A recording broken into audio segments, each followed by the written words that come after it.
20h sur les antennes de la télé Futur Média, c'est parti pour le sommaire de ce journal. Affaire Karim Wade, ses avocats assimilent sa convocation de ce vendredi à une farce si jamais il se confirme. La défense soutient qu'elle n'a pas encore reçu de convocation. Le gouvernement dégage sa responsabilité sur le retard dans le paiement des salaires des agents des collectivités locales.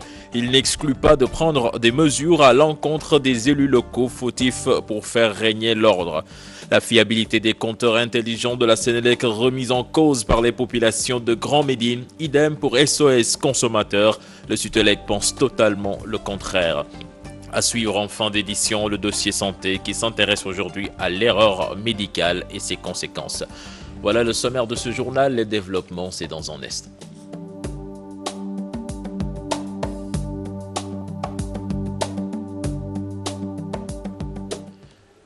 Mesdames, Messieurs, bonsoir. Fatima Ba, bonsoir. Bonsoir, cher Tidiane. Pour démarrer cette édition, la convocation de Karim Wade ce vendredi, si elle se confirme selon ses avocats, est assimilable à de la farce qui frise le ridicule.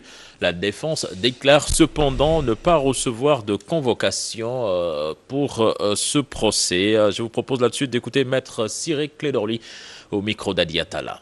C'est à la fois triste et humiliant que l'on parte de 4 000 milliards à 40 millions. On ne peut pas mieux se moquer du peuple sénégalais parce qu'il n'y a plus de sécurité. Tous les coffres des citoyens peuvent aujourd'hui être pillés. Et je me demande, qu'est-ce qu'on va chercher dans des boucles d'oreilles? Karim ne porte pas de boucles d'oreilles. Qu'est-ce qu'on va chercher dans des meurtres qui ne marchent pas? Et je pense que c'est quand même triste. Ils ont un bien triste trophée qu'ils veulent exciper. La conséquence, c'est qu'ils sont désemparés. Et aujourd'hui, je pense qu'il appartient peut-être à l'équilibre des pouvoirs de jouer. Ou l'Assemblée nationale de dire arrêtez cette farce. Ou au président de la République, à son gouvernement de dire à la justice arrêtez cette farce au nom de l'équilibre des pouvoirs. Justice toujours, la Cour suprême a rejeté le recours des avocats de Aïda Ndiongue. C'est une décision malheureuse selon ses avocats qui jugent leur requête recevable. Ils déclarent que le bon fonctionnement de la procédure est violé. Les avocats de Aïda Ndiongue avaient récusé et dénoncé les règles de fonctionnement de la chambre d'accusation qui ne respectent pas la procédure normale. Je vous le disais en sommaire, le ministre de la Bonne Gouvernance et des collectivités locales dégage la responsabilité du gouvernement sur le retard de paiement de salaire des agents des collectivités locales. Pour Maître Omar Youm, les maires des collectivités locales sont fautifs et le gouvernement du Sénégal n'exclut pas de prendre des mesures à l'encontre de ses élus locaux. Aminata Mbaresso, Modou Diop. Le ministre des collectivités locales met les points sur les i. Maître Oumar Youm dégage toute responsabilité du gouvernement sénégalais dans les retards de salaire des agents des collectivités locales. L'État a fait ce qu'il devait faire. Les tout premiers actes réglementaires qui ont été pris dans le cadre de la mise en œuvre de l'acte 3 de la décentralisation étaient relatifs à la sécurisation des salaires et des emplois. À ce jour, l'État a pris toutes les dispositions qui étaient à sa charge pour sauvegarder les emplois et préserver le paiement des salaires. Maître Oumar Youm dit ne pas comprendre l'attitude des exécutifs locaux concernés par ce retard dans le paiement des salaires. L'État ne peut pas entrer dans les bureaux des maires pour faire des fiches de paie, pour faire des mandats, pour faire des ordres de virement. Ça incombe aux exécutifs locaux qui doivent le faire et qui ne l'ont pas fait. Certains membres ont voyagé. Par voie de conséquence, j'estime que dans cette affaire, l'État n'a aucune responsabilité. C'est des exécutifs locaux qui ont été élus à l'issue des élections du 29 juin 2014 qui doivent accepter d'assumer leurs responsabilités. Il va même jusqu'à menacer les exécutifs locaux anticonformistes aux nouvelles réformes. C'est une délégation de pouvoir que nous avons fait aux exécutifs locaux et aux collectivités locales. Si maintenant, parmi ces collectivités locales, 602 collectivités locales, 19 collectivités locales de Dakar continuent à mettre les populations en difficulté, à créer des conditions de dysfonctionnement, sans doute l'État prendra ses responsabilités pour apporter les correctifs qu'il faut conformément à la politique de décentralisation et à la loi. Le ministre des collectivités locales présidait un atelier de restitution sur le programme TAC Sénégal. Aminata Mbaresso, sur les nombreuses manifestations du Front social, le maître Omar Youm appelle au calme. Le ministre des collectivités locales indique que l'État du Sénégal va résoudre tous les problèmes sociaux. Il appelle tous les acteurs à respecter le pacte de stabilité. Maître Omar Youm, que je vous propose d'écouter au micro d'Aminata Mbaresso, Modou Diop. Lorsqu'on est un citoyen, faire des exigences, réclamer davantage de privilèges et davantage, ce n'est pas possible. Le Sénégal a un budget qui n'est pas élastique, c'est 2800 milliards de francs CFA. Nous avons mis beaucoup d'argent pour les bourses de sécurité. Parce que nous avons mis aussi pour les bourses 40 milliards de francs CFA pour les bourses des étudiants. C'est une première. En Afrique, quel est le pays qui paye 48 milliards par année de bourses à ses étudiants? Qui n'a pas de pétrole, qui n'a pas d'or, qui n'a pas de ressources minières, qui n'a pas de potentiel extraordinaire. Nous en avons fait assez. Il reste maintenant à ces étudiants, à ces Sénégalais, de comprendre qu'on ne peut pas tout le temps donner, continuer à donner. Il faut quand même que les autres secteurs se sentent concernés. Il faudrait que les Sénégalais acceptent de se sacrifier de temps à autre au profit des générations futures. Et puis le pacte de stabilité, remise en question, indemnité arriérée de salaire, beaucoup de revendications sur la table des autorités. Le CNTS/FC et les professeurs d'université plaident pour la vulgarisation de cet instrument signé depuis avril 2014. Je vous propose là-dessus de suivre ce sujet signé à Maïmouna Ndiaye et Diafaraba. La tension sociale est montée d'un cran ces derniers jours. Les ex-travailleurs des conseils régionaux manifestent, les syndicalistes boycottent, des revendications normales pour le professeur Cheikh Fati Faye. Il y a des modifications de structure qui ont été opérées par le plan émergent et de façon particulière par rapport à la réforme administrative. Et cette réforme administrative a créé un certain nombre d'entités qui ne correspondent pas à celles qui étaient là. Et bien sûr, les travailleurs, eux, qu'on change les structures ou qu'on ne les change pas, ça ne les regarde pas. Pourtant, un pacte de stabilité avait été trouvé, mais les moyens d'accompagnement n'ont pas suivi. C'est des failles réelles parce que de toute façon, dans la réflexion de mettre en place des structures, si vous avez cette réflexion, vous devez l'articuler à comment régler les questions sociales. Si vous ne faites pas ça, il y a quelque chose qui va vous manquer dans votre réflexion. La vulgarisation de cet instrument est donc vivement souhaitée pour un climat social apaisé. Il y a eu énormément de retard dans la mise en œuvre de la fonctionnalité du pacte. Et la synthèse force du changement, le 13 août déjà, avait dénoncé ces lenteurs pour dire que les lenteurs que nous constatons dans la mise en œuvre du pacte, dans l'application du plan d'action, dans sa vulgarisation également, était en train d'hypothéquer les chances de réussite, d'adhésion populaire et de réussite du pacte social. Pour rappel, le pacte de stabilité avait été signé le 26 avril 2014. L'État, le patronat, les centrales syndicales étaient en phase. Un décret signé pour la mise en place d'un haut conseil. Maïmouna Ndiaye, merci. Nous parlons de toute autre chose avec la fiabilité des compteurs intelligents de la Sénélec, encore remise en cause par les populations de Grand Médine. Ces habitants persistent et signent. Ils ne vont pas payer les factures d'électricité, et ce malgré la menace du directeur général de la Sénélec. Il réclame même son départ. C'est un reportage signé Fatidjan Modou Diop.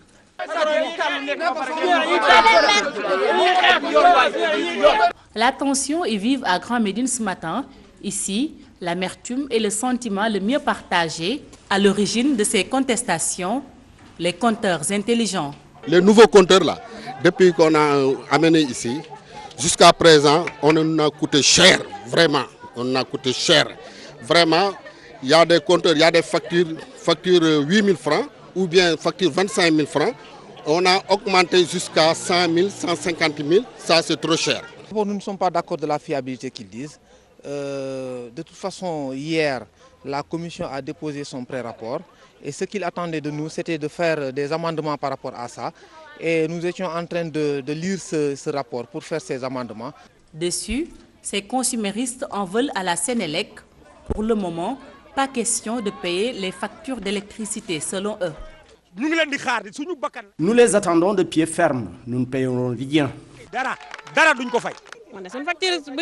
Nos factures sont rangées dans les tiroirs. Nous ne consommons pas de courant 24 heures sur 24. Le directeur de la Sénélec n'avait pas à tenir ses propos. Les populations de Grand Médine campent sur leur position. Elles réclament les anciens compteurs. Ils n'ont qu'à régler cette situation une bonne fois pour toutes. Ce qu'on veut, c'est que d'abord le directeur général retire ses propos de venir nous délester, d'abord. Et puis nous avons prévu une assemblée générale au niveau de ce quartier de mai.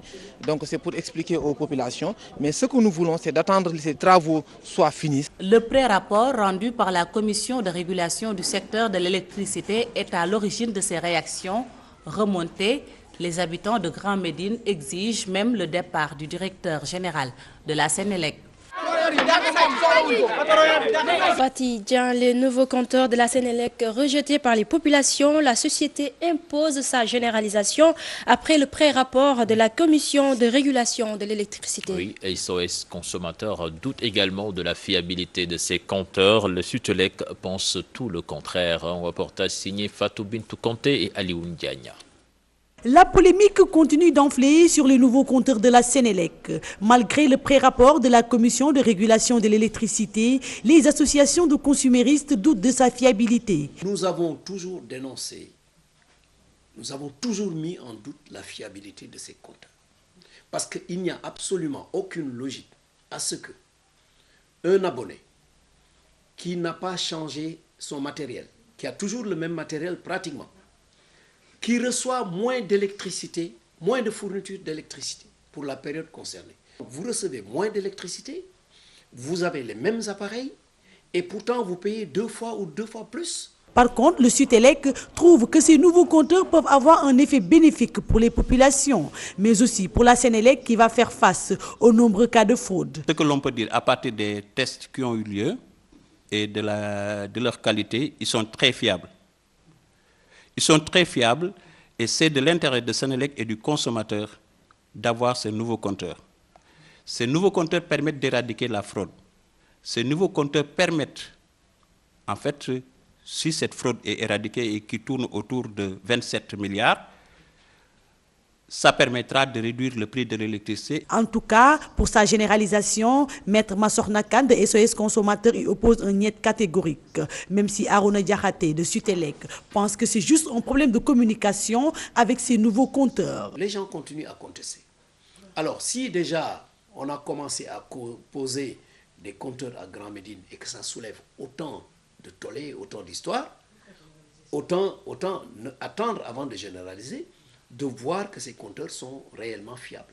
C'est-à-dire qu'il y ait les contrôles beaucoup plus approfondis. Ces nouveaux compteurs de la Sénélec risquent d'engendrer beaucoup de problèmes au sein de la population, car sitôt installés, ils sont rejetés.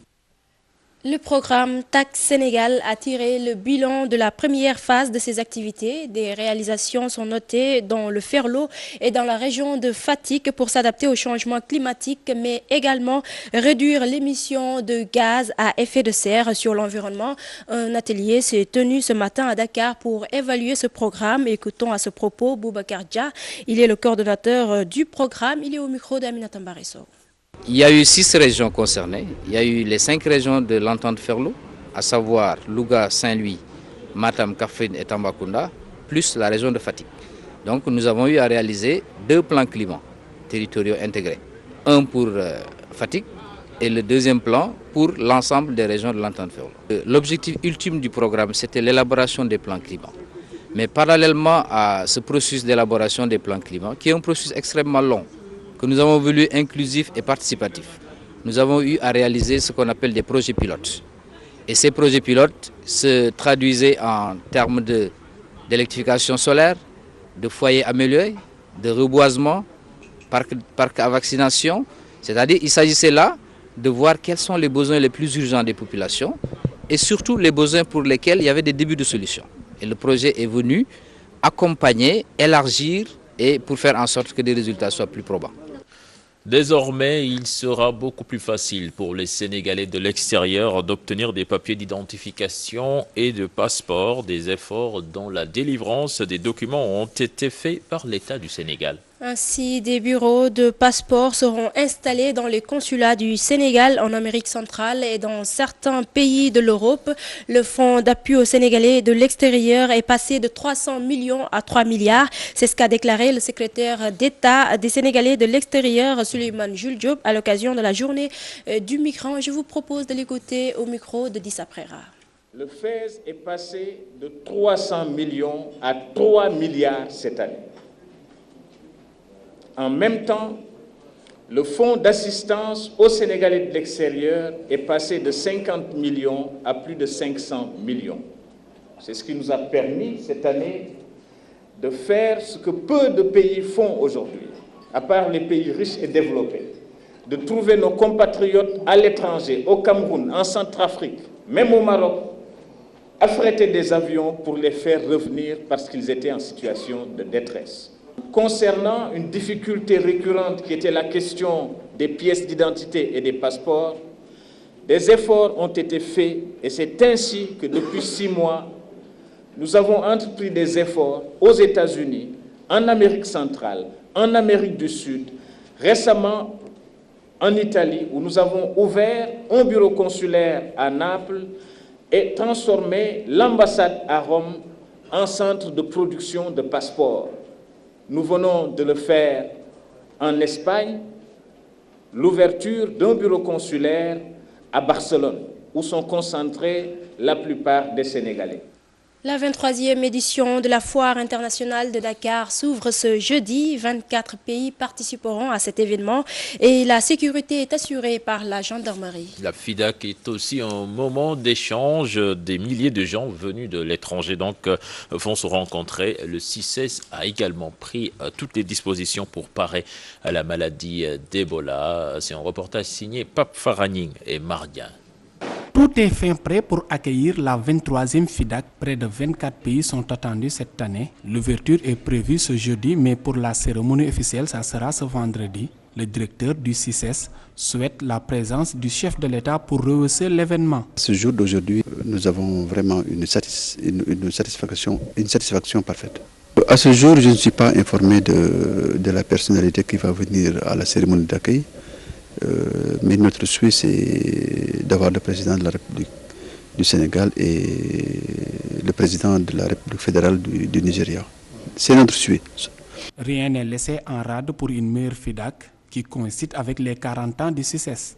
Un moment d'échange, mais aussi de social. Il y aura un forum scientifique, donc il y aura aussi des rencontres B2B, c'est-à-dire des rencontres d'affaires. Les services sociaux, comme on les appelle, c'est-à-dire tout le monde qui veut se faire dépister, cancer du col de l'utérus, diabète, tuberculose. Je pense au service social, c'est-à-dire l'acquisition de passeports, l'acquisition de carte d'identité nationale. Dans ce contexte à virus Ebola, le CICES a pris toutes les dispositions pour parer à cette épidémie. On a un dispositif anti-Ebola devant la porte et dans toute l'aire géographique de la FIDAK, il y aura des points de lavage des mains, prévenir la maladie Ebola. Puisque notre souhait est c'est de faire une foire sans Ebola, que personne n'y amène Ebola et que personne ne rentre avec Ebola chez soi. La gendarmerie va assurer la sécurité du CICES durant ces 10 jours.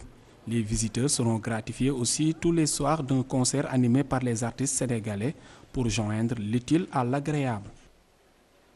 Le pétard passe de devenir un danger public pour les populations. Des enfants en abusent parfois en les jetant n'importe où, ce qui cause souvent des incendies. Les responsabilités sont partagées. Parents et enseignants sont interpellés. C'est un reportage signé Fatima Ba et Yafaraba. Allumer des pétards, l'activité favorite des enfants en cette veille de fin d'année. Mais ce jeu est souvent à l'origine d'incidents. Les parents sont bien conscients de cela. Chaque année, c'est vrai que nous sommes en période de fin d'année, les enfants doivent en profiter, mais ce n'est pas une raison spéciale pour manquer de respect à leurs aînés. Pas plus tard qu'hier, je passais et les enfants m'ont lancé un pétard allumé. Cet homme, lui, n'apprécie pas cette situation. Il revient sur l'évolution de ce jeu qui, selon lui, a perdu sa valeur. S'amuser, se défouler, etc. etc. Mais vu les conséquences que ça produit présentement, on sent que ça a perdu un peu de sa valeur. Parce que nous voyons tous les jours, les enfants, au lieu de l'utiliser à des fins de jeu, ils provoquent des incendies. Tout petit, je le faisais aussi. Mais plus tard, je me suis rendu compte que ce n'était pas du tout intéressant. Les parents sont pointés du doigt.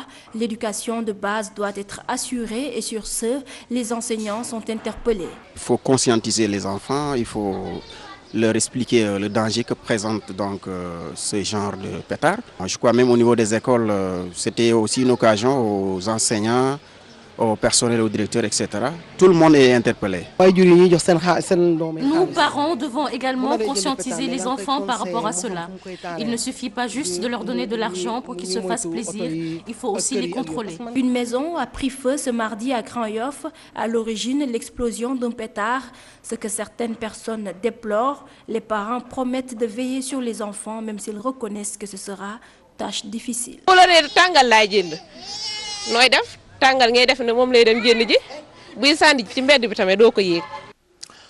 À présent, le dossier santé qui s'intéresse ce jeudi aux conséquences des erreurs médicales, un phénomène fréquent dans les pays en voie de développement. Il se traduit souvent par des morts subites, des séquelles avec handicap, avec un peu d'humilité et de responsabilité dans la profession.